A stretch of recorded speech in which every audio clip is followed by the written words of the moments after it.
और क्या हाल है बड़ी? ठीक आ। क्या सुनावा? मेरा माहौल अच्छा लगा है। सही है, देहाती माहौल है। सही माल शाल सही खला है। सही है।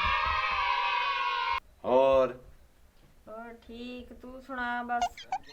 हुन मैं तो शादी तो बिल्कुल हो गई है, या बाकी ये ना काम कार तो चलते रासन। ते तुसा सुनाओ, तारे किवें चलदा पिए काम शाम? काम सही चलता पे। अच्छा, तू सुना। बस सही है। घाड़े ची में और नमी नमी जहाँ ते ऐसे ऐसे दिल लग सी। माहौल अच्छा लगा है। सही है, दिल लग जासी। लग जासी। ऐसे ऐसे ही के नाम तो नहीं लग जाना दिल। अच्छा, परेशान नहीं होना, कोई मसला हो तो दसना है। हाँ तो आपको ना दसे सा तो बेगिन दसे सा। अच्छा। ਹੁਣ पेके जो छोड़ के आए हैं तो तारे पीछे तारे नाल शादी हुई है ते तो आपको ही दसे सू कोई मसला होया था। आए मैंने लाजमी दसना तो मैं भाग जाना है। बूढ़े मेरी दी खिदमत की कने, ठीक है ना। बाकी बाग पै नहीं ते रकबे पै नहीं ते परेशान नहीं होना। कोई जरूरत होवे फोन ते दस दे में के मसला किसे किस्म दा होए। अब्बे होरी वदे ने वडेरे तेरे साथ दे सन। चलो तुहाडा अब्बा नहीं, मेरा भी अब्बा है। हुन तुहाडा है तो मेरा भी अब्बा है। अच्छी गल है। हाँ अच्छी सोच रखें जी पिछले जी, नाल। नहीं मैं अब्बे नाल सही रासा है।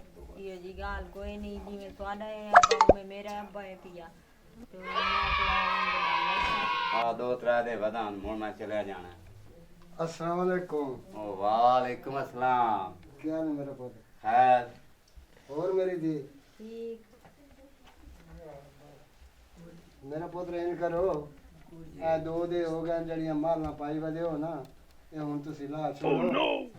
तू अच्छा मेरा बच्चा ला छोड़। उठी मेरी दी, चाह पका। पक्का हो चाह भाई बाबे दी मन्नो। अच्छा अब्बा बना लेनी है।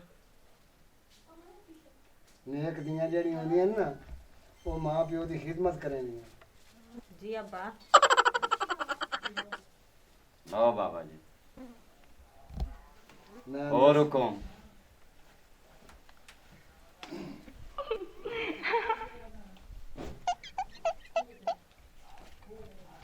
और तू सुना मेरा पुत्र? बस खैर बाबा तू किवें किवें आ गया? बाबा इदे आ बाओ नाल सुना दियो ने।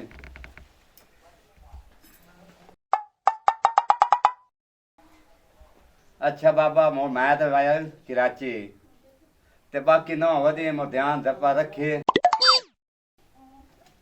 मेरा पुत्र अगे ही तेरे होंदियां कोई परेशानी आई? नहीं बाबा। ए मेरी धी है। या ਜਿਹੜੀਆਂ ਆਪਣੀਆਂ ਧੀਆਂ ਹੁੰਦੀਆਂ ਨਾ, ਉਹ ਹੁੰਦੀਆਂ ਨੇ ਪਰਾਈਆਂ, ਤੇ ਜਿਹੜੀਆਂ ਨੌਵਾਂ ਹੁੰਦੀਆਂ ਨੇ ਉਹ ਆਪਣੀਆਂ ਧੀਆਂ ਹੁੰਦੀਆਂ। जे आ बाबा। ਤੇ ਘਰ ਦੇ ਵਿੱਚ ਇਹਨੂੰ ਕੋਈ ਦੁੱਖ ਤਕਲੀਫ ਨਾ ਸੀ ਤੇਰੇ ਪਿਓ ਦੇ ਹੁੰਦੇ। ठीक है बाबा।